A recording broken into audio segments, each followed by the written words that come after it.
Are back on Instigating with Clarkey and Drury. We are extremely excited. There's a lot to talk about in the sports world, and we got one of our best buddies that we have both talked a lot of sports with over our careers. Our buddy Steve Sabourin, the voice of OHA Hockey on CKNX. Sabby, how are you? A lot to talk about.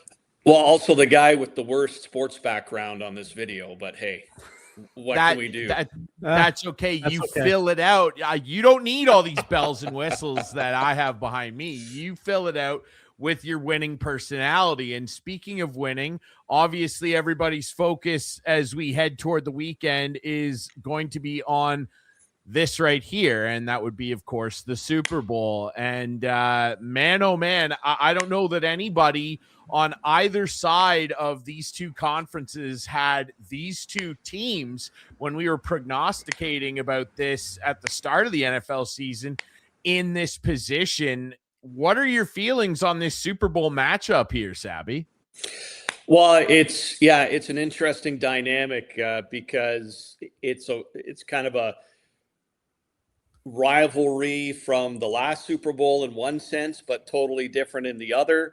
And, you know, you can ask 20 people and you'll come out with 20 different opinions based on statistics, strength of schedule, who's coaching, how they made it to the playoffs, who they had to go through. It's one of the most, I guess, open conversation Super Bowls that I've been a part of, because almost every year there's been okay, this is the definitive favorite and this and that. But, as we've drawn closer to the Super Bowl, New England's got a lot more props. Like off the hop, there's a lot of talk about Seattle. But as we get closer, it's like, okay, what does Vrabel have to offer? Drake May's, been dependable. The New England defense is very good. And when you look head to head throughout the season, New England actually had the statistically better offense when it comes to yards and scoring. Seattle's slightly better defense. But, I mean, you take the numbers and you kind of throw them out the window for a one-game take-all. Finish these two sentences for me. Seattle will win if, New England will win if. Seattle will win if they get the deep threat.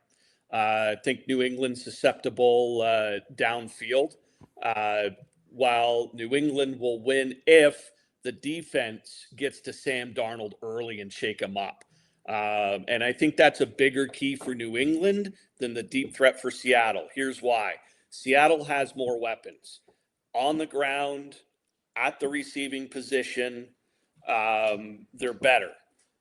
But if New England can rattle Sam Darnold early and get through that O-line and stuff the run, then that gives New England an advantage. I would agree with that. I mean, when you say the deep threat, what we're all really talking about here is Jackson Smith and Jigba. And you can't eliminate a guy like that from a game like this, but you can try and limit him. And I think Christian Gonzalez is going to have the game of his life. He's going to be all over JSN wherever he moves on the field. I will say this, like not having Zach Charbonnet available to be part of this running attack that Seattle has will hurt them. And I actually think New England might have a bit more of an advantage in the run game than them with a healthy Travion Henderson and, of course, Stevenson, Rumble Ramondre. So they have a two-headed monster at running back. The Patriots do.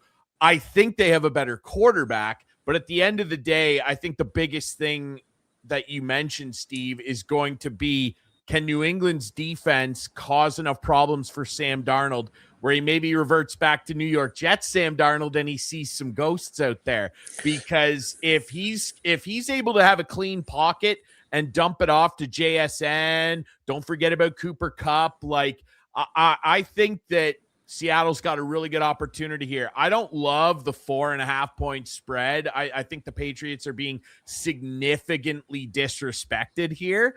And I love that as a Patriots fan. I think that's great bulletin board material for Mike Vrabel. But I do agree, Sabby, like if New England's defense can get to him early and often, that will tilt things a little more favorably toward New England.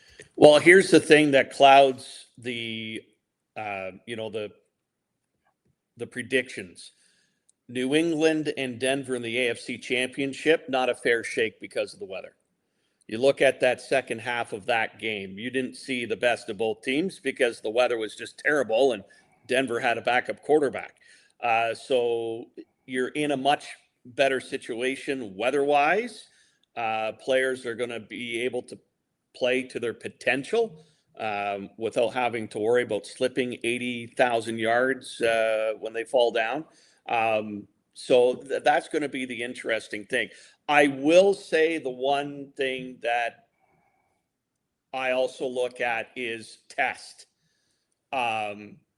Let's face it, Seattle had a much harder schedule, facing a lot of better teams, including the Rams 3 times in the regular season.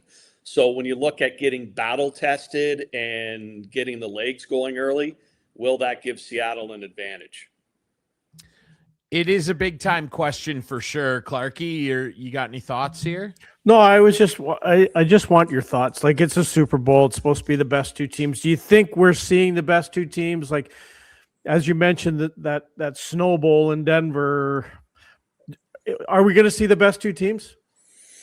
Well, yeah, based on the records and what they did in the regular season and who they got through the playoffs. Like, I read one article and I didn't come prepared. I should have pulled his name, but said his point was the Super Bowl doesn't count for the AFC because they didn't go through Kansas City.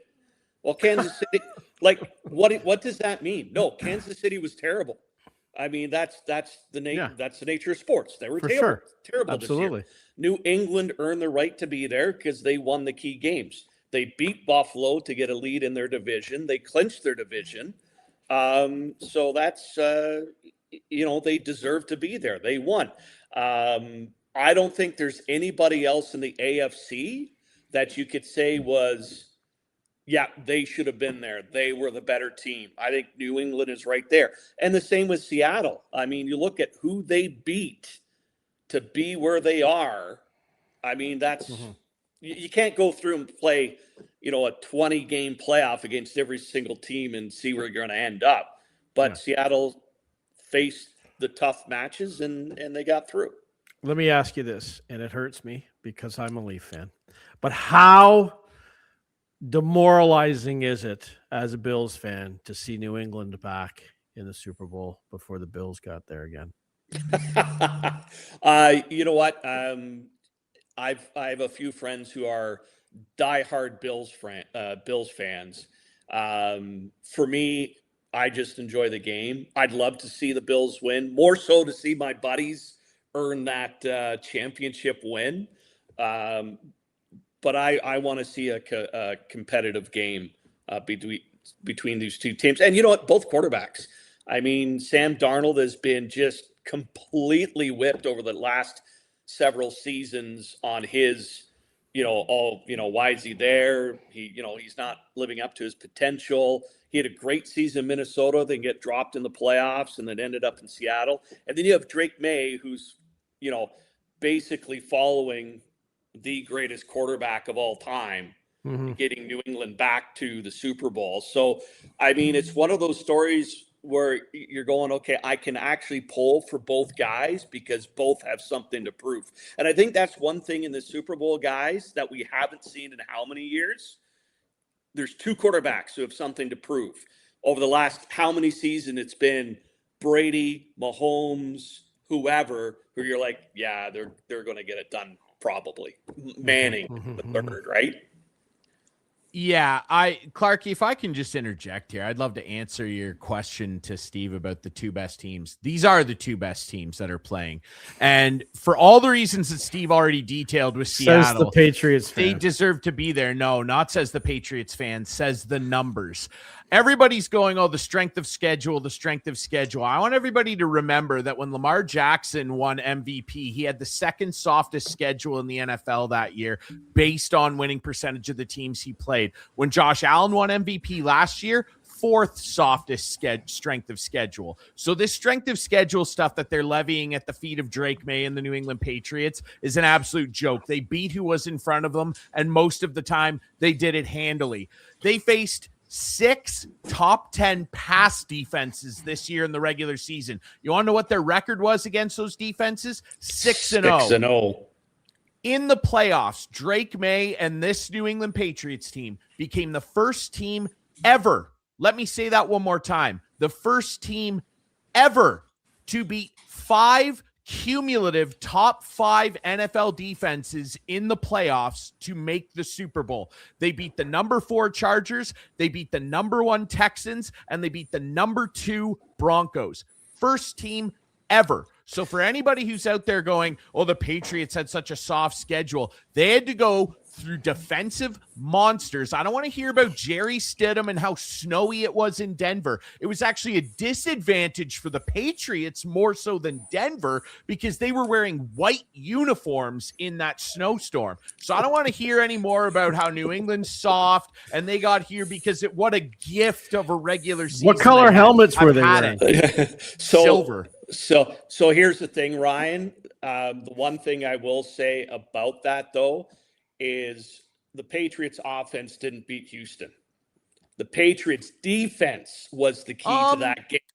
So the Patriots offense didn't go off and blow the socks off the Houston Texans. It was the Patriots defense that made CJ Stroud's life miserable. And that's what the defense is going to have to do to Sam Darnold.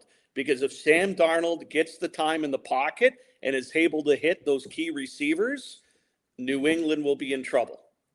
I do understand that. I will say on a final note here, they did hang 21 points on that Texans defense, and Drake May was the first quarterback all year to throw multiple touchdown passes against that defense in a game. So I don't know. That's fine, but the defense set the table for them, and they converted. But it wasn't 100%. Like Drake May wasn't starting at the 5-yard line every single drive and then going 95 yards.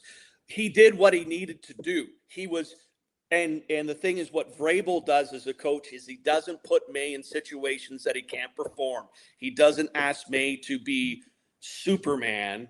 He says, here's the job you need to do, and that's what he does. You know what? He executes well, and that's all you can ask of them right now is to execute well. And that's Seattle's job as a defense is to disrupt that execution. 100%. And when a spectacular play does need to be made, he can do that. And he showed that against Denver, scoring the only touchdown and sealing it with that bootleg run. That was not a designed play. So we'll see. Finally here on the Super Bowl, Sabby. Super Bowl MVP, who do you like? Is it one of these two gentlemen? Or do you feel somebody else will win Super Bowl MVP? Because I do. Oh, is this the classic? Do you take May, Darnold, or the field? I'm going to pick the field. Okay. I think there's too many dynamics to this game, too many open-ended questions that you can definitively say, yeah, one of these two are going to win the Super Bowl. If it's a 10-3 final, do you think one of the quarterbacks is going to win the MVP? No.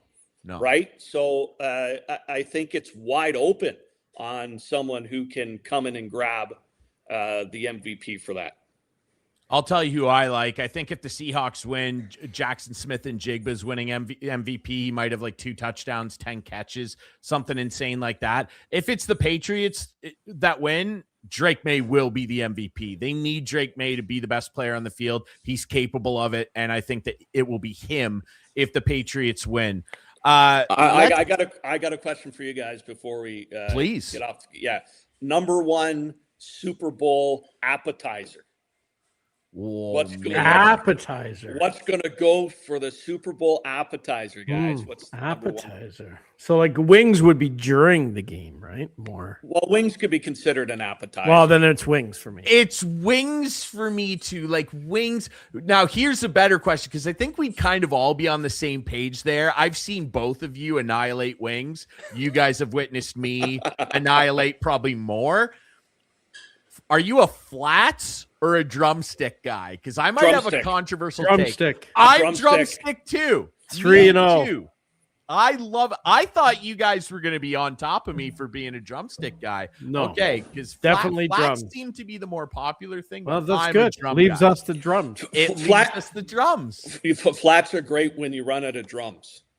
Flats Exactly. are Exactly. elite when you run out of drums. They're Yep. the best. Absolutely. They are. Okay, quickly, Stabby, we got to shift to talking a bit about the Olympics. Are we not going to get a obviously- prediction here?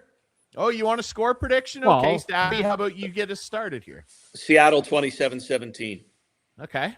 Clarkey, what do you think? I think the Patriots are going to win, and it's going to be 40-23. Whoa. You think the Pats are going to hang 40 Oh, on yeah. the Seahawks, Oh, eh? yeah. Now High-scoring that game. would be a story. big development, man. You watch. I obviously have to pick the Pats. They're my course you do. guys. Give me Pats 2017. They nail bite it and they just hold off Darnold. He'll throw an interception that will seal the end of the game. And I think Christian Gonzalez will catch that interception. It's going to be an unbelievable Super Bowl. I can't wait to see how it shakes out. Speaking of shaking out, some roster shakeouts here for Team Canada as we record this on Thursday, February 5th. Braden Point backing out. He's not 100%. He says he can't go alongside his Tampa Bay teammate, Anthony Cirelli, who was already replaced earlier this week by Sam Bennett. Well, now Braden Point, a very, very key piece of this roster, will not be attending the Olympics either. He has been replaced by this gentleman here who was on the Four Nations team, Carolina right winger Seth Jarvis. Sabby, I'll start with you. What are your thoughts on Jarvis getting in ahead of some other notable names? Yeah, I think when you look at this pick, you're a week away from or less than a week away from competition. So what are you going to do? Pick a guy who was not with the Four Nations team and isn't comfortable and has to learn. Like, I know these guys are pros, but at the end of the day, you pick Seth Jarvis, who's been in the situation. He knows the team, he knows the coach, he knows the mentality, and would probably have a better chance of just sliding in and melding with the crew than somebody else who hadn't been in that situation. Now, granted, like Braden Point has a lot of ability for you, special teams and all that kind of stuff. And, with Cooper being the coach, it's like, yeah, I know how you play. But Seth Jarvis has been there. And, it's I think, an easier decision to make last minute than having time to kind of prepare. Yeah, it's interesting stuff. Clarkey, what did you think of this news? Because I personally thought that, Zach Hyman was going to get a sniff here. Well, the way he plays with McDavid, you would think that right? might have had an advantage. But this team, like, when you look at this team on paper, I don't know how they're going to lose. They may find a way. That always happens. But boy, oh boy, like Seth Jarvis, Zach Hyman, guys, I'm convinced Canada, if they were like the bobsledding team and had two teams in the hockey competition, could finish 1-2 or at least 1-3. Like they could. The Achilles, heel on this one, Clarkey. It's the goaltending. No doubt. The goaltending. So, no doubt. So the forwards are going to have to be defensive minded, which they were in the Four Nations Cup, and it led to scoring opportunities. Ryan's guy should start. He's healthy now, right? Logan? Yeah, he's good. He's fine. Yeah. He should be the starter. He'll get runway to do it, right? And I mean, I was arguing with somebody in my hockey pool about this today. They're like, "Oh, we're cooked if Jordan Binnington starts. We're cooked." I'm like, "Did you watch last year?" Like, not true. No, for sure. I get that, but I think you got to go with the hot hand. Yes, and Binnington's not having a great year. No, but look at the teams in front of him. Like, I mean, that has played huge. I get that. And that's what I said, Sabby. Like, that's what I said in my hockey pool chat. I literally said, look, saying Binnington can't win this tournament in net for Canada because he plays for the St. Louis Blues. That's like saying, oh, gee, I can't believe my Honda Civic isn't as fast as that Ferrari over there. Like, that, if Jordan Binnington's driving, he plays for a Honda Civic. We're talking about a team that at last check is 30th in high danger quality scoring chances surrendered in the St. Louis Blues. That's not what he's going to be exposed to, and he wasn't exposed to playing for Canada at the Four Nations. So I think people are pretty quick to forget the quality job. Remember, Jordan Binnington made 3 huge saves in the overtime against the Americans. That's not the St. Louis Blues, brother. Yeah, and it's a different mindset. You're with a different core. And the other thing, look at the history of Canadian Olympic hockey teams when the NHL was involved. For the most part, the starting goaltender in the first game wasn't the goaltender that finished the tournament. That's right. Right? Quite and often. You had some pretty key names that were pulled. Yep. Yeah, Brodeur was pulled in one, Cujo was pulled in one, and all that. But the depth was so much better than it is now. It is. Yes. Absolutely. That's the difference. Absolutely. But it's interesting, though, guys, how you look at this team that's been put together for this Olympics, and you look at the 2014 team that played in Sochi. That team was completely defensive. This team is the highest octane of scoring gasoline you can get. Like, it's a complete opposite of how the teams were built, basically because who was available. But at the same time, it's just interesting how 12 years can make a difference in the development of the game and the players. Yeah, and I want to point something out too, because a bunch of people are saying, boy, the Americans are the scariest competition for sure. Yes, their goaltending on paper looks better than Canada's. The United States left 3 of their top scoring players off their rosters here in terms of goal scoring, including Cole Caulfield, which, like, I don't know what that guy needs to do to make an Olympic team. And they left Hudson at home too off the Montreal Canadiens. If you want to dig even deeper, like, yeah, they have a really good decor and all that stuff, but they're missing 3 of the top goal scoring American players. They're not going to Milan. So, like, let's just Billy Guerin will be definitely scrutinized big time. Yes, he will. If they don't win the gold, I agree. People are going to turn around and say, "How come Caulfield wasn't there? How come?" Like, for sure, we're already saying it, and it's just especially if they don't score a lot, Clark. That's right, 100%.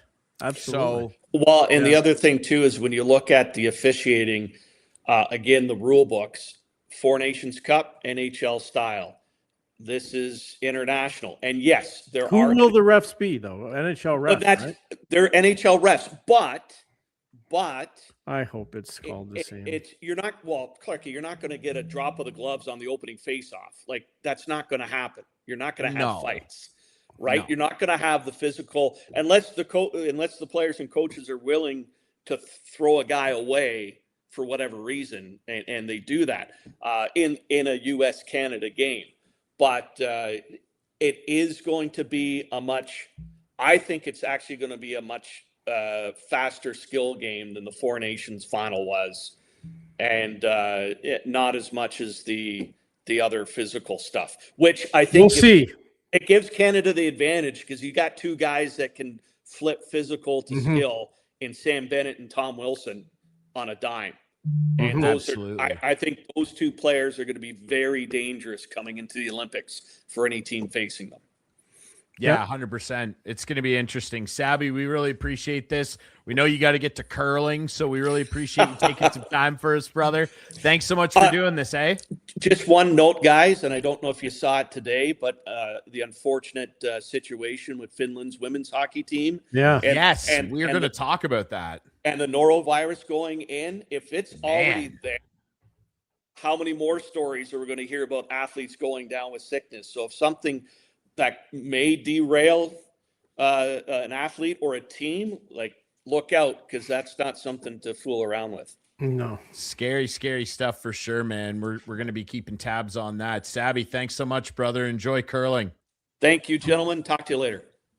All right. Hurry hard. Our buddy Steve Sabourin. And I was going to jump right to that, obviously. I mean, it's a big story today as we record this on Thursday, February 5th. Canada's women's team was supposed to open the Olympic hockey tournament against Finland and can't because 13 of the players, last check, it was 13 Finnish players were either sick with or had been exposed to the norovirus, which is a strain of the flu, and it's like it comes on heavy and hard. Like it's not fun to have. And Sabby's right. Like, that they're quarantining them, and like you do wonder like what's going to happen here, because if this team can't get better and get healthy and like test not positive for this virus, like I don't know what else they could do in this situation, Clarkey, other than unfortunately disqualify them. Like I don't know. Like this is a really tough thing. The scary part is what Sabby said. If it starts moving, like where was this team staying? Are they in the Olympic Village? Is this going to spread everywhere? Did they have a practice? Did Canada play right after them? Can you imagine if all the NHL players go over and they all get this flu? Like, I'm just saying, never be at the Olympics again. Yeah, it's like who knows what'll happen. Gary Bettman will have a coronary. Like it just will now. I also find it goofy that there's games already and we haven't had the Olympic ceremony. I know it happens all the time. It's just goofy this to me. Is standard procedure. It's Goofy. It's interesting or whatever. There's the general manager of the women's team. There's Gina Kingsbury, a gold medal winner herself. Mm-hmm. I do want to move away quickly here with a quick story. I don't know that I've shared this on the show, but it has to do with our friend Gina Kingsbury. There's doing a great job running Canada's women's hockey team. Yeah.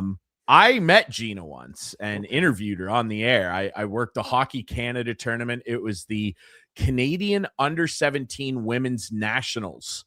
And so all the best women's hockey players, some of whom are on the Olympic team now, were playing in Huntsville, Ontario, beautiful Huntsville. And Hockey Canada invited us out there. I had a mutual contact that ended up working for Hockey Canada after the OHL.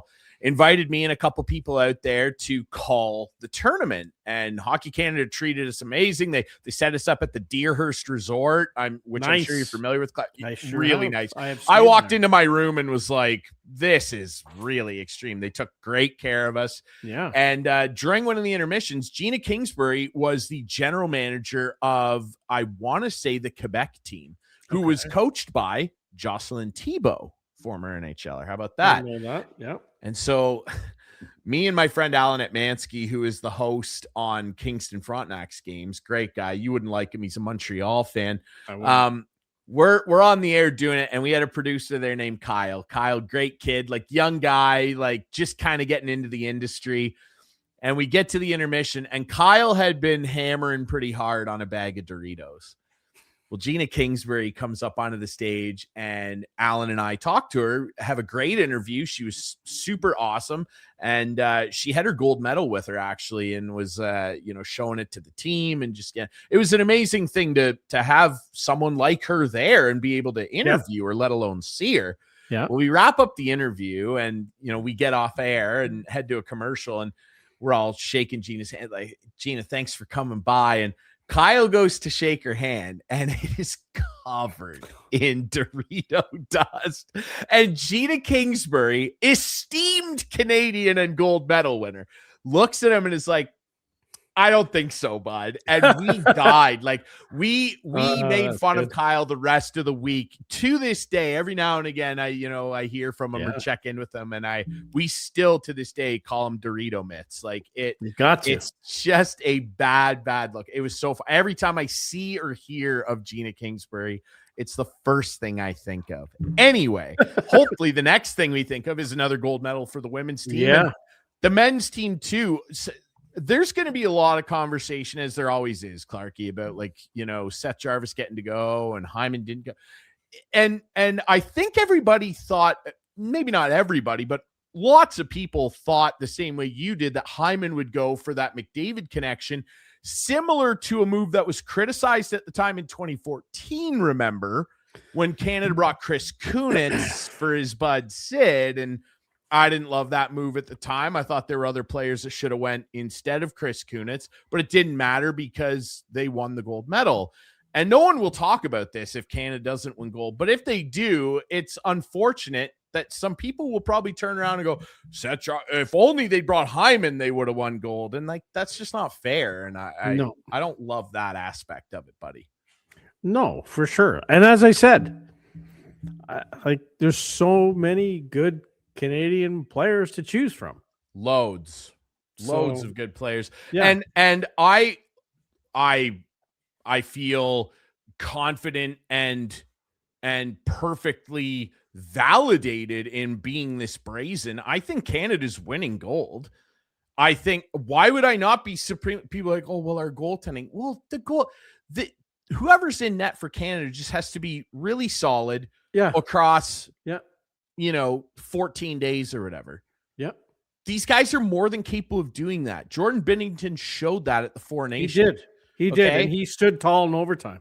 Like, they're the best team. He made They are. I think he made an unbelievable save on Austin Matthews. He made two. He made two really good saves on Matthews in tight, both of them. Yeah. Speaking of which, if you want to direct attention to your Leafs for a second here, this is a big legacy moment for this guy. Like, he has never, ever showed up and had a big performance in a clutch game in his life. He needs to have the tournament of his life, Clarkey. You love that. You know what, Clarkey? I love to say that. You love to say. I didn't say you love it. You love to say it. It's fine. Okay, well, Clarkey, there's a lot of other guys am I wrong? in the same boat. There's other guys in the same boat that make $13.25 million and are captain of the team. No, there isn't actually. Am I wrong? Is the statement wrong? You're a Leaf fan. You tell me. You look me in the eyes here through the computer screen and tell me I'm wrong. Has Austin Matthews ever rescued your team? I'm not saying you're wrong. Do or die situation? I'm not saying, no, of course not. You can't say I'm wrong, right? I'm not. You're not. Okay. That's all I'm saying. I don't love saying it. I don't care if Austin Matthews has 15 points, fantastic. That might actually mean that someday he'll do it for your Leafs. Amazing. Maybe. By the way, I have something to tell you. You're going to hate me, dude. I already do. I placed a bet today. I didn't even hear what you said. You said you're going to hate me. I said I already do. Okay, that's what I thought you said. I said I was kidding. I know you're kidding, buddy. You're going to really hate me, though. I placed a bet today. Yes. I put $10 down on a certain gentleman to lead this tournament in scoring. Can you take a wild guess who I put that $10 down on? Well, if it's Mitch, you got another thing coming to you. Good luck. That's $10 you're never going to see. I have another thing coming. Why? It's $10 you're never going to see again.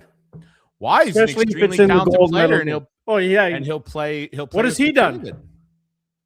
Well, he set up a game-winning gold medal. One pass. Anyone could have made that pass. I could have made that pass. Whatever. But anybody didn't. It was Mitch. Yeah, because he was on the ice. Fine. Go ahead. Yeah. Yeah. That's what I expect. How when are good players Vegas are on the Golden ice to Knights make a doing? good play? How are the Golden Knights doing?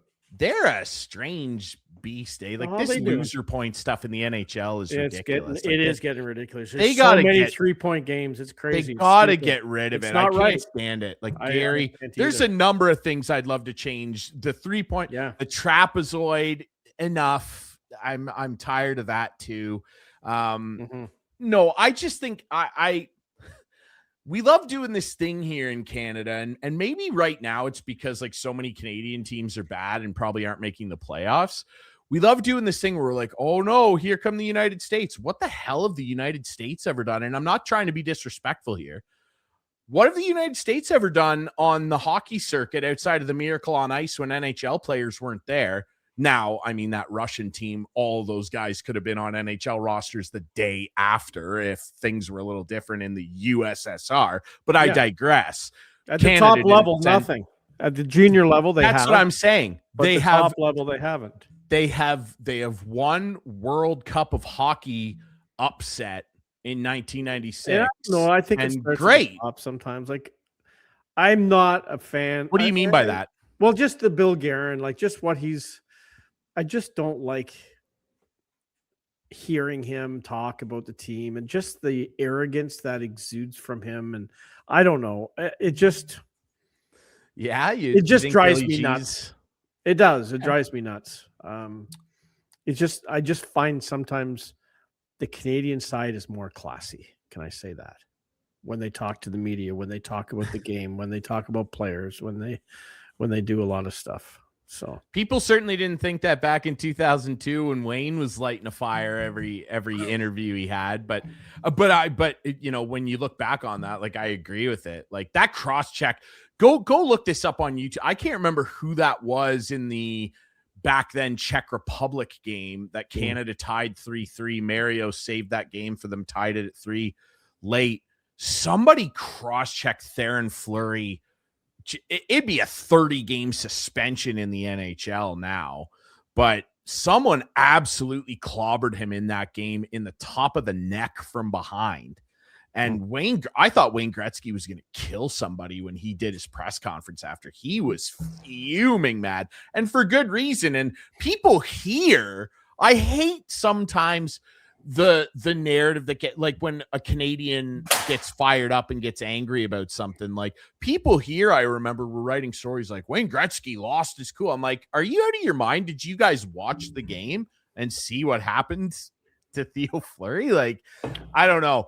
I just think Canada's winning this tournament, and I feel completely valid in saying so. Are the Americans really good? Yeah, they have a scary roster. Sweden's good. Sweden could easily win this tournament. Absolutely. Sweden could easily win this tournament. They have a really, really good squad. They have won this tournament with NHL players. They have. They were fantastic in 2006. Your old buddy Matt's flying around. He was really good in that tournament. Now we got Willie Stiles. He could be young Henrik Lundqvist. Yeah, Willie can go. Thank God he actually looks pretty. He looked pretty good the other night. 3-game win streak now for your Leafers, bouncing off that 6-game losing streak, which tough spot. They're in a tough spot. They're in a really tough spot. And let's shift our focus there. You know, the NHL standings right now, it's not looking good for them. And the problem for the Leafs, as we've discussed ad nauseum, it feels like, is even when they win, the teams ahead of them keep winning. Montreal is hot again. Detroit has been hot for a month and a half now. Tampa Bay was in last place in this division in mid-November. They have soared in front. They're in first with 76 points. They've played 3 less games than Montreal. They've played 4 less games than the Red Wings, who trail them by 4 points. So, like, Tampa Bay, if they just keep on kind of humming along, they're going to walk away with this division. Yeah, they are. I don't think there's any question they are. I think the teams, and as I said, I still don't believe, I'm not a believer in Buffalo. I'm not. We'll see what happens. Well, you shouldn't be. They have to prove it. Right. And Boston's playing well for sure, but yeah, they're punching above their weight, I would say. The Leafs are 6 points out. That's 3 wins. That's nothing. I've seen that happen in the 1 week of a season. But you're right. Now Columbus is like, all of a sudden Rick Bowness is coach of the year. Like, teams are getting hot. I'm kidding. But, like, they're 9-1 in their last 10, won 7 in a row. Like, I don't would be your coach of the year right now, by the way. That's a big topic right now, too, because Greg Wyshynski put out an article about his kind of Olympic break award outlook. And, he had John Cooper as his hard to argue, but which is hard to argue. But if you're going to put Cooper in there, he had Lane Lambert of Seattle at 2. And Mr. Muse in Pittsburgh as 3. If you're going to have Cooper in there, you got to have Jerry Bednar. Like, I know that the narrative is typically, it's this coach that did such a great job. They took a team no one saw coming to a playoff spot. I don't know that people give enough credit for how hard it is for those guys to coach those all-star, rosters that they have. I think Todd McClellan, even though I don't think highly of him as a coach, he's got those Red Wings playing well. And if I don't think they will, but if Buffalo continues, Lindy Ruff's got to be considered. Lindy Ruff would be considered too. You know what? I actually think that the Jack Adams Award is as wide open as I've ever seen it this time of year, because you could make so many cases. Lindy Ruff. What about Boston? What about Marco Sturm if he drags the Bruins there a year after they sold at the deadline? John Cooper. What about Marty St. Louis? Like, well, why not Marty St. Louis over Todd McClellan? Like, why McClellan and not St. Louis? Because you hate Montreal that much? Like, Detroit wasn't. They didn't make the playoffs last year. They're having a way better season. Montreal did make the playoffs last year. There's probably about the same point wise, maybe a little bit more, but I don't know. I just, it's not going to be Marty St. Louis. I don't think it will be either, but like I think that you're being a little disingenuous here. Yeah. I do want to ask you something here. I want your opinion on this because you maybe have a unique perspective on this, considering that, you know, you worked for a long time for your favorite team. Yeah. You're a media member now. You're on this show, do a great job, have a lot of Well, takes, right? Okay. Thank you. You know, I want your opinion on something here. If we can quickly just shift it back to football, and I'll actually put the football background up this time because we didn't with Sabby. There's a huge, I don't even like to call it a controversy because I think this is stupid. People in Boston and some former teammates of this guy are super pissed off at my guy, TB12. They are angry at Tom Brady because he was asked. Now, Fox is not doing the Super Bowl this year, so he's not calling the game. But he was asked like what he thought about the matchup, and he made this flippant comment about how he doesn't have a dog in the race. And people in New England are like offended beyond belief at this guy. I personally, I don't believe him. I think he wants the Patriots to win. I think he's trying to be professional broadcaster guy here. On the other side of it, though, I'm not that upset that he said it. Like, we're going to get angry at a guy that delivered 6 Super Bowls to our favorite franchise. Like, what's your opinion on that? Like, say the Leafs were in the Stanley Cup final and Matt Sundin or Doug Gilmour or something were on the panel and they said, I don't have a dog in this race. Would you, as a Leaf fan, be like flippantly angry about that?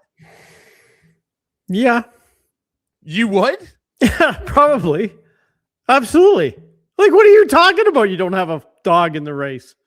You won how many times with this? Like, and not the Matt Sundin or Doug Gilmour one, but like, and there's the difference. Maybe there's just some underlying reason he said that, though, and I don't think it's because he's TV guy now.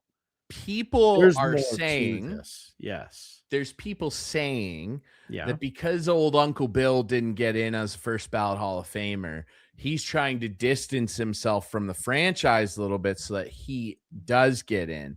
Now, are you kidding me? People are saying that. People are saying that. People are saying those people are dumb. It's not me. Plain and simple. I know it's not you. And maybe I'm not as upset as you say you would be in the scenario I painted for you because he won 6 Super Bowls. We're actually recording this on the anniversary of the 28-3 comeback. Tom Brady could literally come out tomorrow and light a New England Patriots flag on fire live on X or whatever. And I hate that I called it X. Can I backtrack? I can't stand that I did that. It's Twitter. It's Twitter. I hate Elon. Shut us down. I don't care. It's Twitter. He could literally light a New England Patriots flag on fire, and I'd be like, oh, that's unfortunate. He won 6 Super Bowls. Like, shut up, Boston. Come on here. Like, I just can't believe that come on here. The audacity to be like, oh, look, am I a little bummed out he said it? Yeah, sure, because I know it's not true. Okay. But we all keep in mind, we are talking about a guy who's which is so strange to me still. He's a minority owner of a team. Yes, he right? is. Like if the Raiders were in the Super Bowl, Clarkey, like he wouldn't, and Fox had the game, he wouldn't be able to broadcast. So do we get Tony Romo? We get Tony? Is it CBS? Yeah, yes, it's Must CBS be, right? this year. I'm pretty sure it is. Yeah, good. And then Tony's the best. ABC. Tony's really good. Tony's the best. Have you seen though that he's been getting absolutely hammered this year? Like people are really down on Romo and super high on the job Brady did this year. I think Brady really improved. Sure. To me, Tony Romo is the top guy. I learned so much by listening and watching him. I still agree. I like Romo. I like Collinsworth as much as like people. Did you see, by the way, have you seen the guy that does the impressions of Collinsworth on Instagram and stuff? No. He's there at the Super Bowl media thing and got to meet Collinsworth, and Collinsworth was super cool about it and was like, I love the impressions. Like, I think they're funny. Right. Because everybody just rips on him for being like, Patrick Mahomes. Yeah. I don't know. That reminds me of Patrick Mahomes. And it's so funny. And he could have been a huge dick about it. Yeah. He really could have. And Yeah, he was like, yeah. I think it's amazing. Like, it's entertainment. It's fun. You know, Yeah. that's a guy I respect. Someone who doesn't take themselves Okay. too seriously. You know I what got some mean? rapid fires for you now. I love it, dude. Okay. Hit me with rapid fires. Artemi Panarin traded to the LA Kings. If you're a New York Ranger fan today, how are you feeling about that one? Not good. Not good. And I love the prospect that they got in Liam Greentree. I know people hate his skating. I really like him. He plays for the Windsor Spitfires. Yes, he does. Got a lot of points. Yeah. Extremely talented kid. Like, we're talking about a kid in the OHL that can go through an entire team with his hands. Yes, his skating is not amazing, but Zach Hyman's skating's not amazing. John Tavares' skating's not amazing. I think the kid is skilled enough and smart enough to be a very good NHL player. The reason that you're upset. No. Do you think they got full value? No, because he signed an extension. Like, if this was a rental, you'd be like, okay, but he immediately signed an extension with the Kings. That's what I'm saying. Yeah, for sure. And could they have got more if they waited till the real deadline? I think they could. People throw around first-round picks like they're nickels at deadline. I think they could have, Clarkey. Yeah. If you're a Rangers fan, you're not upset, but I will say I think Liam Greentree. I think if you are a Ranger fan, you are upset. Yes. You are upset. What's his name? The guy we've had on the show. I'm drawing a blank. Johnny Lazar. Johnny wasn't happy. No. Not at all. Follow Johnny, by the way. Does great work for the NHL Network. And, of course, the Blue Crew pod. He's good. He's one of the best. Okay, he's also on Morning Cup of Hockey. Here's a name for you. Gavin McKenna. Okay. Wow. And I wanted to make sure we got to this, man. Yeah. Man, I don't know the story. Go tell the story. He's been charged. If you haven't heard, which if you're a sports fan, I don't know how that's possible, but just in case, Gavin McKenna, who of course is playing for Penn State, the Nittany Lions in the NCAA, and is projected by most for a couple years now to be the number one pick in the 2026 NHL draft. He's been arrested and charged with aggravated assault, simple assault, which I'm not sure, what that means. I'm not a U.S. law expert, but aggravated assault right away jumps off the page. Harassment and another charge. It was 4 total charges that he was charged with, but aggravated assault really jumps off the page. It's a felony, right? It's a felony. Keep in mind, he's 18 years old. He's not considered a minor by Pennsylvania state law. Okay. An aggravated assault is a felony that, if he's convicted of, could represent up to 20 years in prison.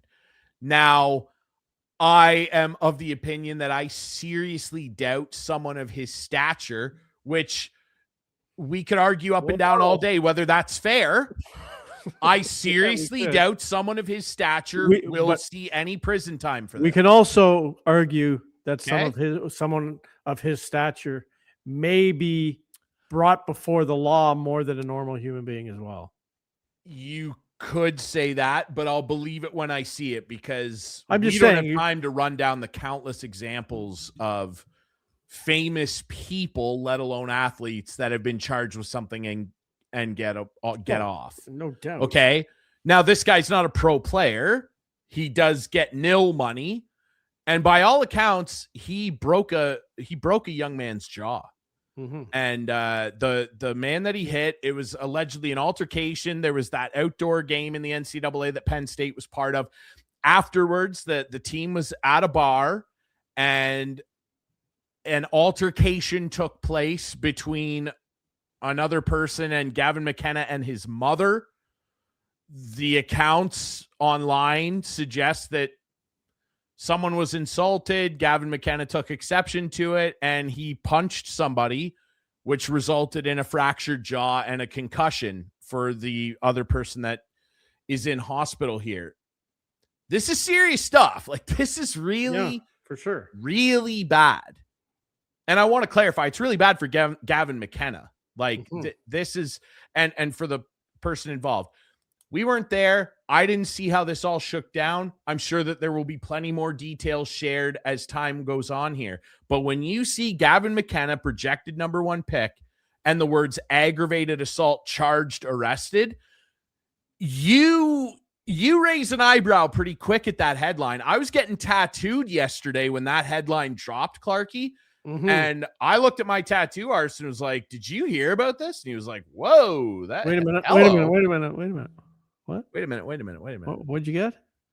I got something on my arm. I can't. I'll try and show you here. This really isn't important, and it's nothing to do with sports. Oh, then I don't care. Yeah, it's not. Let's see. Let's see this. All right. I gotta get my sleep. I'm getting another one too soon. Just a little teaser. That's good. Good. I'm excited about that. You can't really see it, and it's upside down because it's on my arm the other way. But that is the great David Lynch, my favorite director of all time, and the Blue Rose from Twin Peaks with the Twin Peaks floorboard. Twin Peaks, my favorite show of all time. David Lynch is the best director of all time. Anyway, wow, that's what I was getting tattooed on my arm when this news came down. I was like, "Whoa, excuse me!" Like Clarkey, it's serious stuff here. Well, is it gonna hurt his draft status? I don't know. I doubt it. I don't know. I mean, if he's convicted, like, what are we talking about here? Like, let's say this does get to court and like I don't know what's going to happen here. If it's some sort of monetary settlement, again, he's not a pro. He's not sitting on millions of dollars or anything. You know what's going to happen, I don't know how this shakes out, man. And I don't know if it affects, because if he's going to have to go to court and potentially be sentenced, you would assume that it would for sure have serious implications on him going number 1 overall, or potentially, if this goes real south for him, playing period. Like, this is a really serious offense here. When you hear felony, that's a big deal, man. And we're not talking about like, oh, he had some cocaine or something, or oh, he crashed a car or whatever. We've seen guys come back from that before. Yeah. Okay. I'm not going to name names here, but you figure it out, folks. Yeah. When you see felony aggravated assault, I don't know, Clarkey. I don't know, dude. It's a real bad situation and a terrible look for him. So regardless of how it all shook down, it's a very bad look. You got some more here? Well, I know I'm sort of springing something on you, so I'll give you a minute to gather your thoughts on it. But it's one of the most fun weekends when it comes to golf and football with the Waste Management. Why don't we both just pick a winner? I know we're round in, but why don't we just pick a winner? Who do we think is going to win the Waste Management? We should have had Doigie on. We should have done picks. We weren't prepared. He's in New Zealand anyway. But why don't we just go pick a winner? Well, why can't we just quickly rattle off a team here, you and me? What do you want? 3 guys then? No, let's do our old school 4. Let's do a 4-pack. I'll even let you go first. Let's do a 4-pack of guys. Why don't you rattle one off here? Let's do it. We got time. Well, you do have the advantage, obviously, of seeing the first round scores. You bring them up. You have internet. I'm bringing it up. Yeah. Do you want to make a rule? How about we can't pick anybody? No, because I'm picking a guy. We can't take any of the top 5 guys. No, that's stupid. No. Okay, then get to picking. Matty Skechers. Okay, so you're going to take Skechers. Yeah, good first round, 6 under, second place. Yeah, I like Matty Skechers a lot. And I love that guy too. Give me Rasmus Højgaard. I like Højgaard. I think that he's a guy that's going to make some big noise on the tour this year. Back to you. Okay, back to me.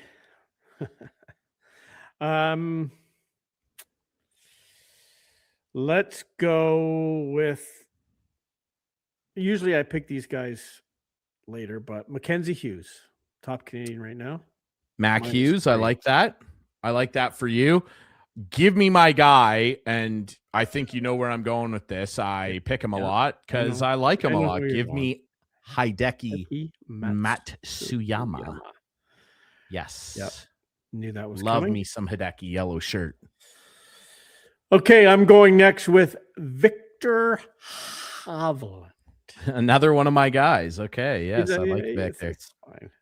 No, I like Victor. Hey, Victor, I think he's gonna have a big time bounce back year. I like Victor a lot. Give me a guy that I used to pick a lot a couple years ago, and his game really got away from him. Another guy that I think can really turn things around this year. I hope he turns things around. Give me Maximus Homa.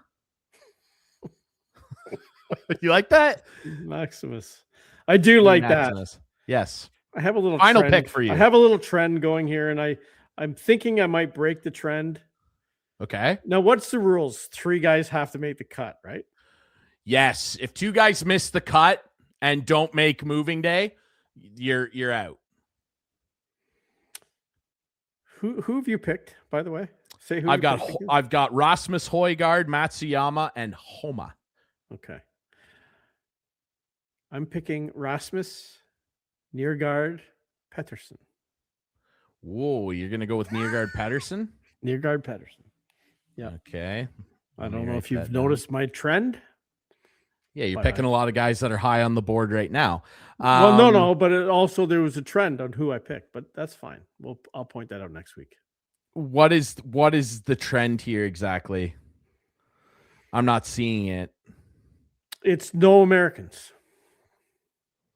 Okay. You're not picking American guys. Okay, that's okay. Good for you. I have Fair nothing enough against them, but okay. I will with my final pick, and again, another guy that I think is going to have a big year. Let me have Akshay Bhatia. Oh yes, I like Akshay. Yeah. Okay, dude. I like that. So to summarize, Clarkey's riding with my guy, Matty Skechers, Mackenzie Hughes, Victor Hovland, and Nørgaard Peterson. Yeah. I'm rolling with Rasmus Højgaard, Matsuyama, Homa, Bhatia. So hey, pretty good looking teams, brother. Just one guy who, if I had to pick one more, it was going to be Jake Knapp. I like that guy. Knapp, another guy. I picked him last year. Betting sites. And remember Doigie's response? Who? Yes, he said, "Who is Jake Knapp?" Yeah, and I said, "You watch this guy. You can drive the ball 420 yards, dude. He mashes the ball. He absolutely mashes the ball. And the waste management's the absolute best. It's such a fun tournament. It's fun. They call it and the fans tournament. Hopefully we don't see that one hole. What's that? I heard they added another deck on that par 3 hole. The 16th, yes. The 16th. The stadium hole, where the beers will be flying. No, it's fun. It's fun to watch. It's going to be a fun weekend. No Leafs to watch, but we got Olympic stuff going on. We got the Super Bowl coming up. I'm going to a Super Bowl party. I can't wait. It should be fun. 100%. I'm having a very private it's not even a party. It's a viewing myself and my color guy, Mark Perry, who's also a giant Patriots fan. I don't want to be at a party and be distracted. Oh, because it's your team. I get it. Stapled on the couch. I get it. Kate's allowed to hang it. Kate will be here, even though we eliminated her Broncos. Sorry about that, Kate. Yeah, in the snow. Sorry about that. It doesn't matter if it was in the snow. Yeah. New England lives in the snow. We are the snow. That's right. They had an advantage. Warriors. That's what's happening. All right. Patriots are going to win. Pats by $1 billion. I don't care. Pats by $1 billion. I think they're going to light it up. They're going to get a couple of defensive touchdowns in that 40 that I predicted, I think they might too. I'm going to have to lay that down. It'll be an interesting betting week. Heads or tails? Give me tails. Really? Give me tails. Pats win the toss. And so we always had a thing when I coached ball, because you flipped at the beginning of each game to determine home and away. And it was home. It was always heads, except Sundays you pick tails. There you go. I don't know how many times. I think my record was like 75%. It was pretty We'll good. see, brother. It's going to be a real exciting weekend of sports. Olympics on deck here. Cannot wait to see Canada win another gold. Let's do it. We appreciate you. I'll take heads just because you picked tails. Okay. I like it. I'll text you the second we see. All right. We appreciate everybody watching us on Rogers TV, watching us on YouTube, listening on all your favorite podcast apps. Follow us on social media at Instigating Pod. We really appreciate everybody engaging with us. We will be back next week, and hopefully I'm a happy man Go Canada, go Pats. We'll see you next week on Instigating with Clarkey and Drury.